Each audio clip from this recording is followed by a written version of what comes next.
All right, they are asked to come down and cover slot receivers. They have to drop back in deep coverage and help out the cornerbacks. They have to support the run. They are the safeties, and they've got to be tough guys, but they also have to be elite athletes.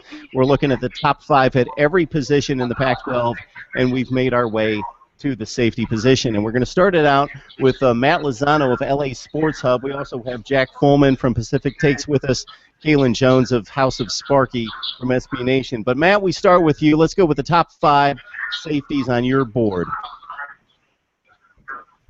All right, Mark. Well, to be honest with you, the top 5 safeties, the top 2 I think are pretty set. After that, it's kind of a who's who of safeties here. We had a few that obviously got drafted last year, so there's not a ton of it's not real deep, I would say, the returning talent. I'll go ahead and start with number 5 is Jaleel Wadud out of UCLA. He's got 59 tackles last year. He's a really solid player, really good ball skills for the safety. Number 4, I'll go Will Parks out of Arizona. He's also a really impressive player, especially you can tell if he watches his film. He'll be quick to make a play before the ball is thrown or as it's thrown. 81 tackles last year is a lot for safety. Not necessarily a good sign for your defense, but he had a great year last year. Number 3, I got Reggie Daniels out of Oregon. Missed a couple games with injury. He did have an interception, still managed to get 83 tackles last year. And, with that up-tempo offense, they're going to have to make a lot of plays down at safety. It's just the nature of the game. Number 2, I got Buda Baker out of Washington. I think you're going to hear a lot about him this year. Last year as a freshman, he had 80 tackles, an interception. He's just all over the field. He had several tackles for loss. So Buda Baker's one of those guys, I think you're going to hear him mentioned more as the season goes, but he's going to be one of the stars out of UW. And then number 1, I think is pretty much in stone. It's Jordan Simone out of Arizona State. He had 100 tackles last year. He's going to be really anchoring that defense, at least defensive backfield for Arizona State. 2 interceptions last year. He's a heck of a player. And the interesting story about him, he was only listed on Rivals.com when he was being recruited. He was not heavily recruited whatsoever. Todd Graham managed to get him out there, and look at what he's become now. He's one of the best safeties, if not easily the best safety in the Pac-12. Okay, there's Matt's top 5. Jack Coleman joins us from Pacific Takes. Jack, who do you like? Kind of like cornerback, not a great year, in my opinion, in depth or overall star power at safety in the Pac-12. Lost a lot. Jumping in, though, on number the last holdover from an Oregon secondary. Every kind of the guy who might be your typical Oregon guy who, he does his job really well, then quietly kind of turns into an all Pac-12 player. He's a good tackler. He's not too overly flashy, but as we all know with Oregon, those are the kind of players that suddenly, they come back that next year, they're in the spotlight, and suddenly they turn into one of the best players in their conference at their position. Number 4, I have Jaleel Wadud from UCLA. Had a really great freshman year.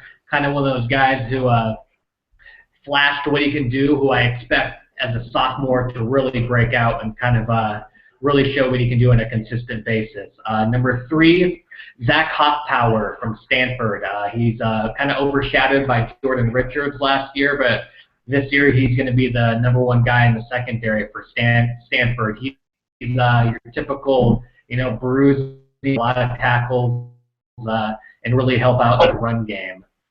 Number 2, Jordan Simone from Arizona State.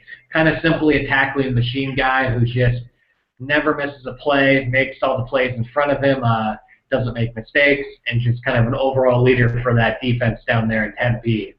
Number 1, kind of a guy like Jaleel Wadud, a guy who had a really good freshman year, but I only expect him to have bigger things as a sophomore. That's Buda Baker from Washington, former big-time recruit for the Huskies. He's not very big. He's only like 5'10", 175, but he might be the best athlete at safety in the conference, and that shows in that he might be used on offense this year by the Huskies, kind of like Shaq Thompson, a Dory Jackson type. Right, good stuff, Jack. Kalen, who do you have? You've heard their top 5. Who do you have for us? It's pretty similar, Mark. At number 5, I have Jaleel Wadud. Like you guys both pointed out, very strong freshman campaign at UCLA. I think that he takes the next step, especially in place of Priest Willis. You add him alongside Moreau. And like you guys point out, Ishmael Adams, who I neglected to leave out my top 5. But moving forward, number 4, I don't like saying it, but William Parks out of Arizona. I think he had a phenomenal season. Well, not necessarily phenomenal, but a really strong campaign last season for Arizona. I think that he'll continue to improve as well. Number 3, I got Reggie Daniels, who, like Matt pointed out, did suffer some injuries, but again, he was a high performer, especially towards the end of the year. Had 9 tackles in each of their playoff games against both Florida State and Ohio State. And when he is healthy, he's extremely productive, and I think he carries that strong form that you saw towards the end of the year into 2015. My number 2 guy is Budda Baker, and you know it's really hard to not put him at number 1 considering how he was a blue chip prospect. You saw the flashes of him as a true freshman, ended up racking 80 tackles, like Jack pointed out. Despite being undersized, he's a phenomenal playmaker on the defensive side of the ball, and I think that he's the next elite defensive back that comes out of UW, even though it's not the cornerback position like we saw Jesmond Trufant and with Marcus Peters. I definitely think Budda Baker is going to be a household name within the next year. But then my number 1 guy, and I'm being a homer here, I'll be honest, it's Jordan Simone. Over 100 tackles last year, a phenomenal leader, a tremendous leader, and for him to finally earn his scholarship after walking on, being a fifth-year senior, I think this is really his time, similar to Mike Berkovich on the opposite side of the ball. This is really his time to be the leader and really take over that defense, especially in the absence of Demarius Randall.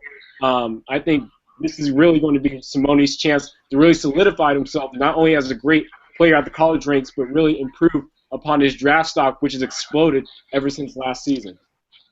Okay, well, if the guy's arguably the best, you're allowed to be a homer, Kalen. If you're going to break the tie, you're allowed to be the homer. If your guy's in the running, just so you're not jumping him like 20 spots to number 1, yeah, you're allowed to be a homer there. I'm going to throw this out before I let you guys go. You know, we talked back 7 on defense. We did other videos on cornerbacks and linebackers. USC has dominated defensively for much of the last 15 years in the conference. Obviously, Stanford's been extremely strong in the front 7 for the past 4 to 5 years. Oregon, underrated defensively with all the speed and athleticism. USC still strong, thin in terms of roster because of the scholarship reductions, but the talent's been amazing. We've talked about UCLA's recruiting. Who would you rank maybe the top 3 defenses in the conference? Jack, I know I'm kind of putting you on the spot, but top 3 defenses in the Pac-12. Oh, no problem. That's fine with me. I would put probably number 1, I put UCLA, even though they seem to have underachieved the last couple of years. Moore has just loaded that defense with talent. And I think this is the year they kind of finally, mature and put it all together, and all those 4- and 5-star guys at every position on that defense kind of gel and turn that into a lockdown defense. Number 2, I'm going to say Stanford. They lost a ton, but so did a lot of the conference. And they just have a system there, and they have young guys that are really good athletes and are 4 or 5-star guys waiting in the wings that might even be better than some of the guys they're preparing. Replacing. I don't know if they're going to be where they were a couple years ago this year, but they're not going to be as far off as it might seem. Number 3, I'm going to put Utah. They kind of got a thing going like Stanford in the same way. They know what they're going to do. They're going to beat you up. They got some really good underrated players up in their front 7. If they can protect their back 4, I think they're going to have a really good defense this year. Good stuff. So, Keelan, you don't necessarily need to come with a top 3 list, but who are some of the top defenses in the league? And if you want to really target one as what you would expect to be the best unit coming into 2015? Well, for me, I expect UCLA, like you pointed out, Zach, to really put everything together. Again, you guys like Miles Jack. Their secondary is extremely deep. I'm not too sure what's going on in the front 7. I know that they lose Diggy into the NFL draft, but again, with what Moore has done, at least with that school in the past couple seasons, I really expect them to really be the top defense coming out of Pac-12. I'm not sure about necessarily top in the country, but they'll definitely be at least a top 15 defense heading into 2015. I think that's a good point there. If you look at star power across the country, if you're going to ask your average college football fan in the Midwest or down south, they're going to recognize names at USC and UCLA. But that's why I bring you guys on, because you guys know who the real players are. So what do you say, Matt? Top defenses in the Pac-12. I think it's really close, Mark. As mentioned before, we have several schools reloading. I really like what I see out of Utah. Really like what I see out of Stanford. But if I was going to give a top three, I'll give Arizona State some love. I think they're back seven in that defense, as solid as it gets in the conference. I would say the same thing with USC. USC has really, I mean, we know Leonard Williams was drafted number 5 overall. They got to replace him, and it's just not going to be easy. Antoine Woods is going to be a guy that you're going to hear about at the nose tackle position. They've got a really solid defensive backfield, and then, yeah, I would throw UCLA up there as well.